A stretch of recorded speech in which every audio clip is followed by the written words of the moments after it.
2011 সাল থেকে 2025 সাল চুরি দুর্নীতির একাধিক অভিযোগ উঠেছে রাজ্যের শাসক দল তৃণমূল কংগ্রেসের বিরুদ্ধে। নিরাপত্তার কথা হচ্ছিল না। ধর্মীয় আচার অনুষ্ঠানে আপনি পালন করবেন, তাতে নিরাপত্তা নেই এবং সরাসরি বলা হচ্ছে হিন্দু উৎসব মানেই কি গন্ডগোল, অশান্তি। আর এই প্রেক্ষিতে রাজ্যের মহিলাদের নিরাপত্তা কোন জায়গায়? অভয়ার মতো একজন ডাক্তারকে, মহিলা ডাক্তারকে তার হসপিটালে ধর্ষণ করে খুন করে দেওয়া হয়। কুলতুলিতে ছোট্ট উমাকে ধর্ষণ করে খুন করে দেওয়া হয়। 2014 সাল থেকে 2025 সাল পর্যন্ত পার্কস্ট্রিট হয়ে একের পর এক ধর্ষণের ঘটনা সামনে এসেছে।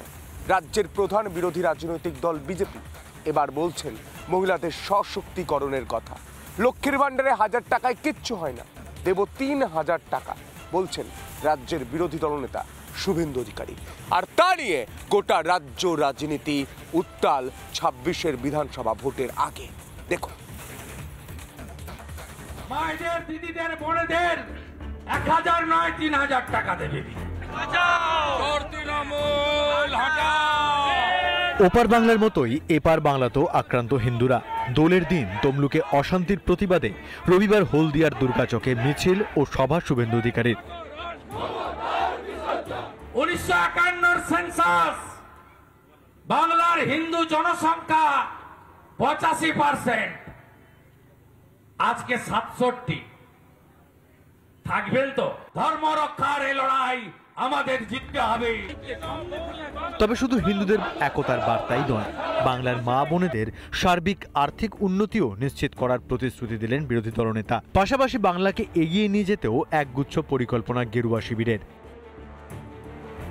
মায়েদের, দিদিদের, বোনেদের 1000 নয় 3000 টাকা দেবে বিজেপি। 1,20,000 বাড়ি নয় 3 লাখের বাড়ি দেবে বিজেপি। 200 ইউনিট বিদ্যুৎ ফ্রি দেবে বিজেপি। প্রত্যেক বাড়িতে কর্মসংস্থানের নতুন দিগন্ত। বাংলায় গুজরাটের মতো শিল্পের জোয়ার। মহিলা ভোট সুনিশ্চিত করতে লক্ষ্মীর ভাণ্ডার তৃণমূলের অন্যতম হাতিয়ার। বিগত নির্বাচনগুলিতে তা ম্যাজিকের মতো কাজ করেছে শাসক দলের পক্ষে। বিজেপি শাসিত রাজ্যগুলিতে মহিলাদের আর্থিক নিরাপত্তার বিষয়টিকে যথেষ্ট গুরুত্ব দেওয়া হয়। বিজেপি শাসিত রাজ্যগুলিতে মহিলাদের জন্য প্রকল্পগুলি একবার দেখে নেওয়া যাক। দিল্লিতে মহিলা সমৃদ্ধি যোজনায় মাসে 2500 টাকা অনুদান। মহারাষ্ট্রে লাডলি বেহনা প্রকল্পে মহিলাদের মাসিক 1500 টাকা অনুদান। মধ্যপ্রদেশে লাডলি বেহনা প্রকল্পে মহিলাদের মাসিক 1000 টাকা অনুদান।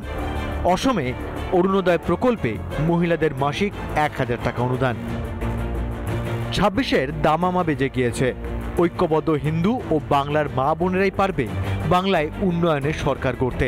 তবে শুধু মহিলাদের ভাতা নয়, বিজেপি বিপুল কর্মসংস্থানেরও সুযোগ করবে বলে দাবি বিরোধী দলনেতার। চাকরি না দিয়ে হাতে ভাতা ধরিয়ে দেওয়া তৃণমূল সরকারকে এবার কি ছুঁড়ে ফেলবে বাংলার মানুষ? রিপাবলিক বাংলা। নানা ধরনের কন্টেন্ট দেখার জন্য লাইক করুন, শেয়ার করুন আমাদের ফেসবুক পেজ, সাবস্ক্রাইব করুন আমাদের ইউটিউব চ্যানেল। পাশাপাশি অন্যান্য ব্রেকিং নিউজের জন্য অবশ্যই চোখ রাখুন রিপাবলিক বাংলায়।